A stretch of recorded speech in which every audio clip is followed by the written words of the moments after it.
but I'm a big fan of literature. I love to read a lot. You know, I spend most of my day reading, especially now that I'm in graduate school. Like 7 days out of the week, I'm at home 6 days just reading nonstop all day.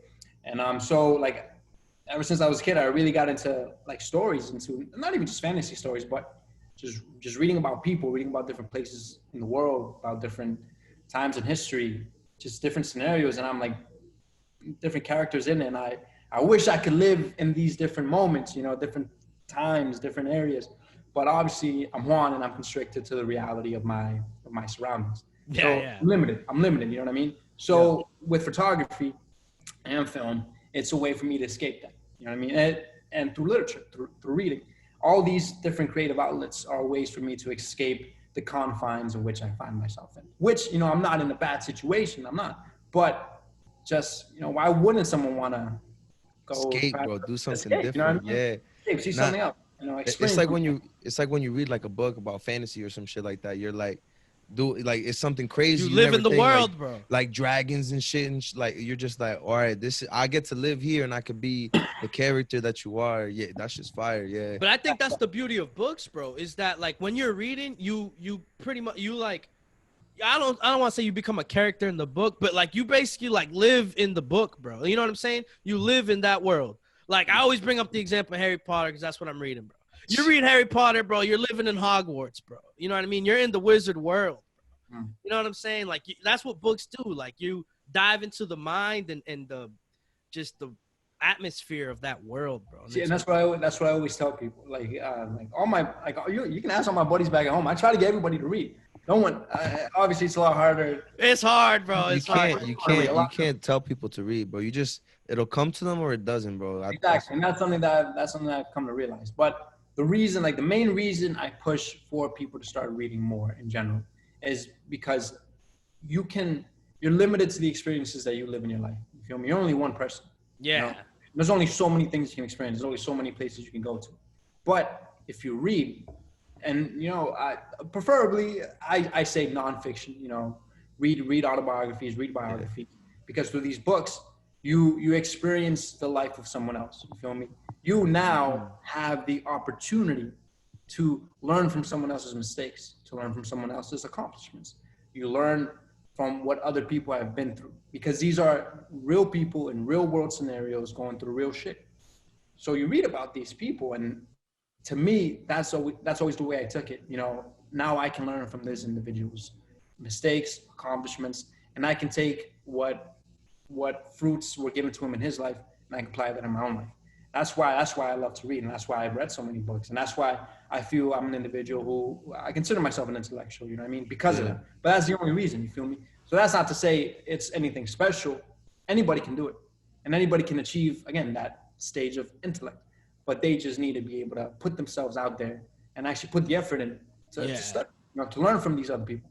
You're limited to what you got. You're limited to what you got. You got to. That's true, bro. I never thought of it like that, bro. I definitely thought like, you know, so like when I was younger, right? I was that kid. Oh, why do I gotta read, right? Oh, you know what I mean? And as I grew older, I was like, yo, I started diving into the reading because it was like I had a question.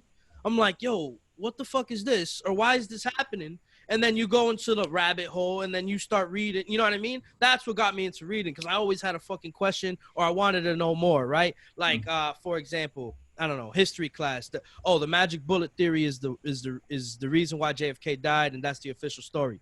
What the fuck? You know what I mean? That shit pisses you off. Like, what are you saying? So then you want to do your research, and then you start reading and reading and reading, and then it just became like a habit. And I was like, oh, yeah, this is fun. You know what I mean? It was out of curiosity, and I feel like I don't know, the way like reading like is brought up to you when you grow up. I feel like it's like a job, bro, and people don't want to do that job, if that makes sense. I don't know. No, very, very much so, bro. And that's a big issue. That's something that I'm very passionate about, in the sense where we live in a society that's created an education system that first and foremost is a Eurocentric education system. It promotes ideas of pretty much this European world where the European man was the savior, you know, came to America, you know, brought us civilization, brought us democracy, brought us capitalism, you know, it fucking helped everybody. Obviously, that's not the truth, but that's what we're taught. And on top of that, the education system doesn't really promote free thinking. It doesn't promote, and it doesn't help individuals learn to think for themselves. What it does is just it creates people to regurgitate information. You take in, you take in, you take in, and then you're supposed to repeat, repeat, and repeat it back.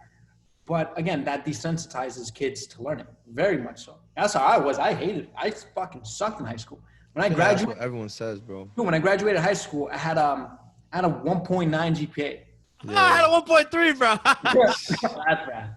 That's bad. I had a 1. Yeah, Dude, yeah. You got anything below a 2.0, you gotta purposefully try to fuck up. Yeah. Nah, I mean, yeah, bro. I wasn't going to class. I was sleeping, bro. That's why to get a 2.0, you just gotta show up and do half of the work, and you'll get a 2.0 lead. But I didn't even have that. I was very dismotivated when I was in high school.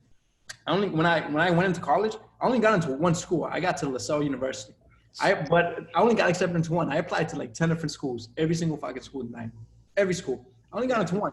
But once I got into college and when I had that freedom to really choose what I wanted to study, that's when I started reading. I started reading like freshman year in college. That's what really drove me into now the track that I'm in today, where I'm at USC, University of Southern California. I'm getting my master's.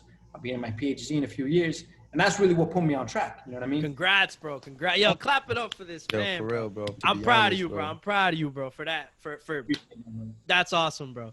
Yo, What are you saying, Jay? I had a similar story. I have a similar story to. I mean, I wasn't getting a 1.9 GPA. I was like a B student or A student sometimes. Like it's because I was just good at science and shit. So I just took science classes. But like I only got into one school because I didn't even give a fuck. I was just like, fuck, I don't want to go to college and shit like that. But once I did get into college is when I finally realized, bro, I got a fucking brain, bro. I have to use this shit so that I can, give back to the world and like understand my world by itself too. And that's why, similar to you, is why I continue to read. I like that. It's kind of why I started reading and also why I continue to read, because I just like, I keep learning. Like you were saying earlier that you like to read nonfiction, like autobiographies and shit like that. Bro, that's exactly what I've read. Specifically, I just really like science, so I stay in the science field. But like I've read about Einstein, bro. I've read about Tesla. I've read about Max Planck and all these dudes that are just like, they just think, bro. The early 1900s, and you were saying also like, bro, you want to live in that age? That's how I be, bro. I just want to be there, and I like invest and like think. And now seeing how they think, I learn how to think too. And I'm just like, bro, this shit is. That's what it is, bro. That's what it is. You can pick at a dead man's mind, through their books, through the memories that they left behind. To me, that's like fucking gold, bro. That you're finding gold. I mean, that's something. It's like that kind of knowledge is like finding a well in the desert. You feel me? In a desert where, in this scenario, take the desert for our society. You feel me? It's a dry, barren land. Deep. But they're not giving you what you need. You feel me? They don't give you what you need to survive. You find a well. That's a well of knowledge that you come across yourself, and that well, that's what's gonna give you that knowledge. When you find a good book like that, man, that's what keeps you going.